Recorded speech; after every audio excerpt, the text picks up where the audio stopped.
I'm going to show you how you can cancel your billing plan on Shopify. So if you find the video helpful, don't forget to subscribe and like it.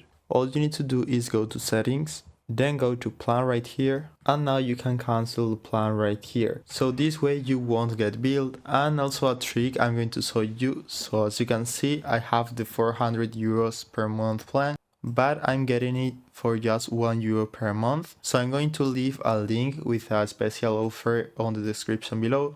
So this way you can cancel your plan and you can reactivate your Shopify store with that special link in the description, so you can get any Shopify plan for just €1 per month for 3 months, and after that you can just cancel it or you can just continue paying your Shopify plan normally. So you can cancel at any time and you will even get a Shopify free trial, so you don't even need to pay anything. So that's it. That's how you can cancel your plan and how you can reactivate it for free. I hope it was helpful and thanks for watching.